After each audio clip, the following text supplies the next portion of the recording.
हाँ तो मेरे प्यारे दोस्तों, आज के इस वीडियो में हम लोग क्लास 12th हिंदी में जीवन परिचय को देखने वाले हैं। और आज के इस वीडियो में हम लोग वासुदेव शरण अग्रवाल जी का और महादेवी वर्मा जी का जीवन परिचय देखने वाले हैं मात्र 10 मिनट में। ठीक है, कैसे कॉपी में लिखेंगे मेरे भाई, ये रही आपके बोर्ड एग्जाम वाली कॉपी जहाँ पे आप लोगों को इसको लिखना है।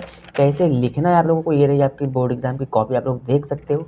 ठीक है, इसमें हम आपको बताने वाले हैं कि जीवन परिचय कैसे लिखना है, साहित्यिक परिचय कैसे लिखना है, किसका, वासुदेव शरण अग्रवाल जी का, और साथ ही साथ महादेवी वर्मा जी का। एकदम मेरे भाई, अगर आप कुछ भी नहीं पढ़े हो, बिल्कुल मेरे भाई यहाँ पर जैसा कि आप लोग देख सकते हो ना, लिखने और याद करने का मैं पूरा ट्रिक यहाँ पर बताने वाला हूँ। और साथ ही साथ अगर आप कुछ भी नहीं पढ़े हो अभी तक, उसके बाद भी आप लोग इतना अच्छे से आप लोगों को कॉपी को लिखना है ताकि चीज़ें आप लोगों को वहाँ पे एग्जामिनर को क्लियर लगे, और क्लियर जब लगेगी एग्जामिनर को तब वो आप लोगों को पूरे नंबर देगा। ठीक है, तो स्टार्ट कर रहे हैं मेरे प्यारे दोस्तों, कैसे हम लोग लिखेंगे।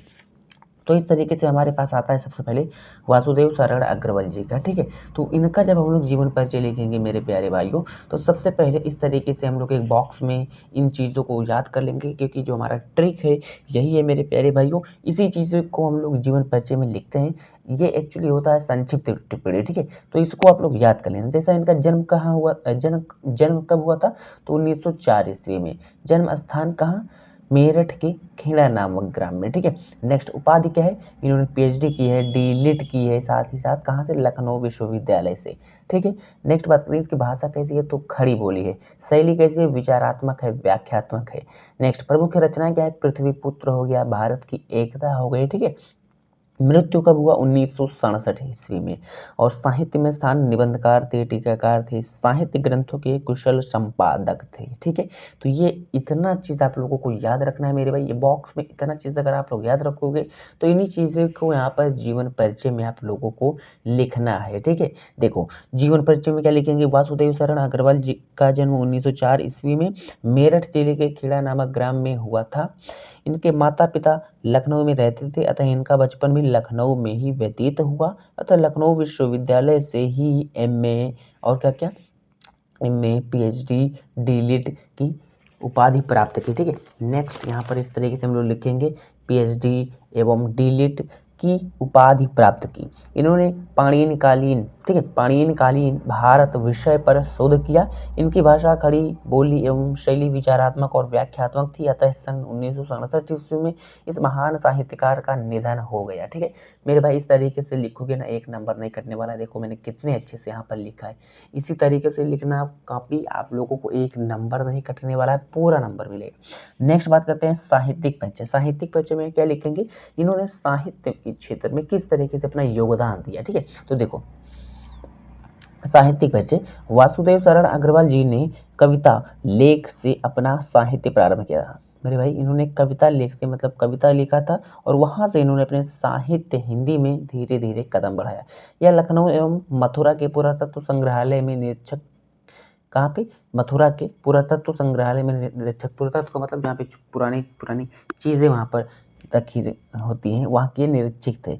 नेक्स्ट, केंद्रीय पुरातत्व विभाग के संचालक और राष्ट्रीय संग्रहालय दिल्ली के अध्यक्ष रहे। इन्होंने हिंदी साहित्य के गद्य एवं पद्य दोनों में अपनी छाप छोड़ी। मतलब मेरे भाई जो हमारे वासुदेव शरण अग्रवाल जी हैं, वो साहित्य हिंदी में गद्य और पद्य दोनों को लिखे हैं। ठीक है, नेक्स्ट, इनकी भाषा खड़ी बोली थी। अब इनकी कृतियां आप लोगों को लिख देनी है, माता भूमि, भारत की एकता, पृथ्वी पुत्र, कल्प वृक्ष आदि। ये क्या है, ये हमारे कुछ इनकी कृतियां हैं, यानी रचनाएं हैं, जो भी आप लोग यहाँ पर बोल सकते हो, जो इन्होंने लिखी है। ठीक है, तो ये हो गया हमारा कृतियां भी। हमने साहित्य परिचय पढ़ लिया, हमने जीवन परिचय भी पढ़ लिया मेरे भाई। अब हम लोग बात करते हैं नेक्स्ट हमारे पास आते हैं महादेवी वर्मा जी। इनका हम लोग कैसे याद करेंगे, आइए इनका भी ट्रिक हमारे पास है मेरे भाई। कैसा ट्रिक है, ये बॉक्स में इस तरीके से बंद किया हुआ है, इसी को आप लोगों को सबसे पहले याद करना है। तो क्या यहाँ पर है, महादेवी वर्मा से लिखेंगे, जन्म 1907 ईस्वी, जन्म स्थान फर्रुखाबाद, पिता श्री गोविंद सहाय जी, माता श्रीमती हेमरानी। भाषा संस्कृत निष्ठ खड़ी बोली है। शैली विचारात्मक और भावात्मक इनकी भी प्रमुख रचनाएं इनकी यामा है, दीपशिखा है, नीरजा है, ये सभी इनकी प्रमुख रचनाएं हैं। नेक्स्ट, मृत्यु इनका कब हुआ था? तो 1987 ईस्वी में। अच्छा, अब जीवन परिचय लिखना हम लोग यहाँ पर प्रारंभ करते हैं। देखो क्या लिखेंगे, यही चीज़ों को हम लोग इसमें लिखेंगे। तो जीवन परिचय हेडिंग डालेंगे भैया, महादेवी वर्मा का जन्म सन 1907 ईस्वी में फर्रुखाबाद में हुआ था। इनके माता का नाम हेमरानी तथा पिता का नाम गोविंद सहाय था। महादेवी वर्मा जी ने मात्र 7 साल की उम्र में ही कविता लिखना शुरू कर दी थी। वर्मा जी ने इंदौर के मिशन स्कूल से प्रारंभिक शिक्षा हासिल की। मतलब जब बच्चे नर्सरी LKG में पढ़ते हैं तो इन्होंने कहाँ? इंदौर के मिशन स्कूल से अपनी पढ़ाई स्टार्ट की और फिर इलाहाबाद विश्वविद्यालय में संस्कृत साहित्य में MA किया। सन 1987 ईस्वी में इस महान काव्यत्री या लेखिका यहाँ पर आप लोग नहीं लिखोगे, काव्यत्री, ठीक है, का निधन हो गया। ये हमारा हो गया मेरे भाइयों क्या? जीवन परिचय। नेक्स्ट बात करते हैं साहित्यिक परिचय क्या लिखेंगे। तो देखो, हिंदी साहित्य की दुनिया में वर्मा जी ने एक अलग पहचान बनाई है। इन्होंने काव्य के साथ साथ कई गद्य में भी उत्कृष्ट कोटि के संस्मरण, रेखाचित्र, निबंध एवं आलोचनाएं लिखी है। मतलब मेरे भाई एक्चुअली ये कवि में आती हैं, मतलब फीमेल है तो कवित्री बोलेंगे, बाकी कवि में आती हैं। मतलब ये पद्य लिखी हैं।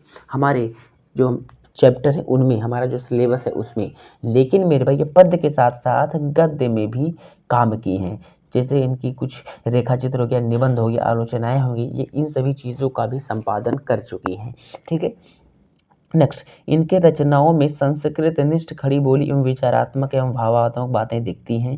सिंपल सी बात है यार, मैंने आपको ट्रिक में बताया ही है कि इनकी जो भाषा है कैसी है? खड़ी बोली है और संस्कृत निष्ठ है। मतलब संस्कृत, जैसे हम लोग इंग्लिश बोलते हैं, हिंदी बोलते हैं ना, तो ऐसे ये संस्कृत भी बोलती थी। तो अपने लैंग्वेज, अपनी रचनाओं में ये संस्कृत को भी उन्होंने ऐड किया था। ठीक है।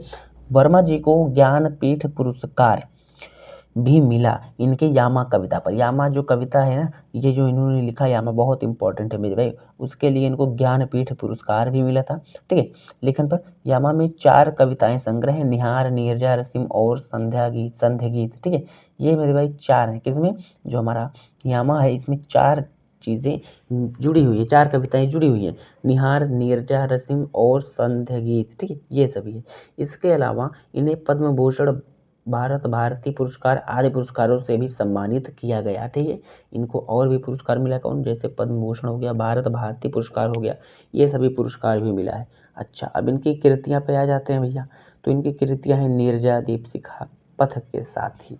ये हमारा रहा इस तरीके से। ठीक है। तो आई होप कि आज के इस वीडियो में मैंने आप लोगों को, मेरे प्यारे दोस्तों, ये जो जीवन परिचय लिखने का ट्रिक बताया है, आप लोगों को समझ में आ गया होगा। ट्रिक क्या है मेरे भाई? ट्रिक बस इतना ही है कि ये जो बॉक्स है ये इम्पॉर्टेंट है, इसको याद रखना और साहित्य परिचय में कुछ कुछ चीज़ों को याद रख लेना आप लोगों को बस।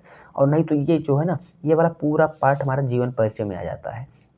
और साहित्यिक परिचय में थोड़ा सा बस आप लोगों को बना के लिख देना है, थोड़ा सा चीज़ों को याद कर लेना है मेरे भाई। जैसे यहाँ पर आप लोग वैसे बना के लिखोगे कि हिंदी साहित्य की दुनिया में वर्मा जी ने एक अलग पहचान बनाई। ऐसे वासुदेव शरण अग्रवाल जी के लिए भी लिख सकते हो, तो 2 लाइन इसी में भर जाएगा, है ना। 2 लाइन इसी में भर जाएगा कि हिंदी साहित्य की दुनिया में वासुदेव शरण अग्रवाल जी ने एक अलग पहचान बनाई। उन्होंने गद्य के साथ साथ पद्य की भी कई रचनाएं की। ठीक है। तो इस तरीके से आप लोगों को लिखना है मेरे भाई, छोड़ के नहीं आना है। और मैंने जो भी चीज़ें आप लोगों को यहाँ पर बताया है, पूरे यहाँ से 10 नंबर आप लोगों को मिलने वाले हैं, एक भी नंबर आपका नहीं कटने वाला है। ठीक है। तो आज के इस वीडियो में बस इतना ही मेरे भाई, मिलते हैं नेक्स्ट वीडियो में, तब तक के लिए जय हिंद, जय भारत।